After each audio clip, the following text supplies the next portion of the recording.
Amigos telespectadores da Rede Vida de Televisão e do programa O Pão Nosso de Cada Dia. Meditação ao alcance de todos em meu site pessoal, gentileza da Rede Vida de Televisão.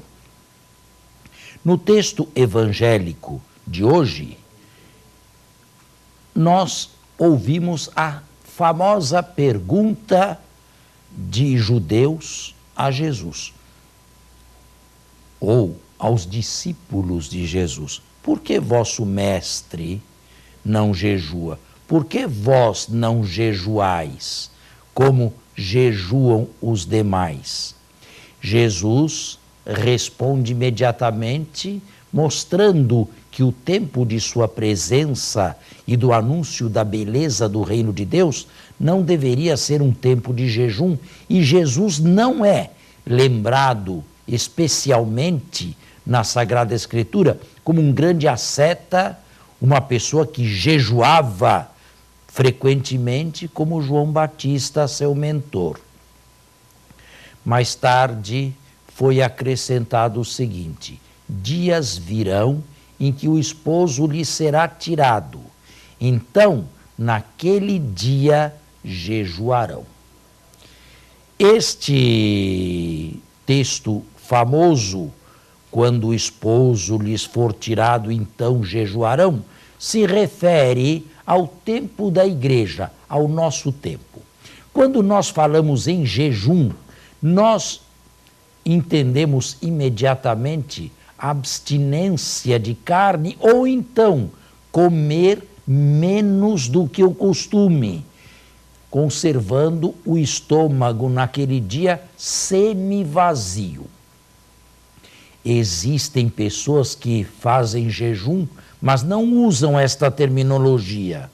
Preferem falar em dieta. E assim existem diversos tipos ou finalidades de dieta. Emagrecer para recobrar a forma física, emagrecer para se tornar mais belo, mais atraente, mais bonito e assim por diante. Nada disso é o jejum que nos interessa aqui. O jejum pode ser ou pode constituir-se de um pouco menos de alimentação. Como eu disse, repito, o estômago semivazio, mas a finalidade é bem outra. É aprendermos concretamente, através de um gesto corpóreo, que o mundano, que o material não nos satisfaz de maneira total, plena, cabal e definitiva.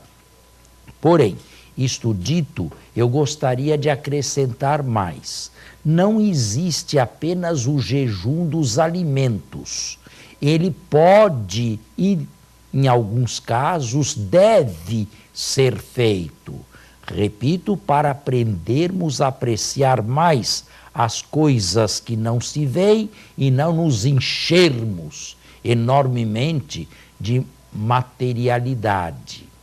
Porém, existe também o jejum dos olhos, ver menos, espetáculos, por exemplo, espetáculos televisivos, espetáculos que em nada nos elevam. Existe o jejum da língua, falar um pouco menos com os outros para restar mais tempo para falar com Deus. E existe o jejum do ouvido, ouvir um pouco menos os homens para ouvir um pouco melhor a palavra de Deus. No jejum da língua, quantos pecados, afinal, não são eliminados?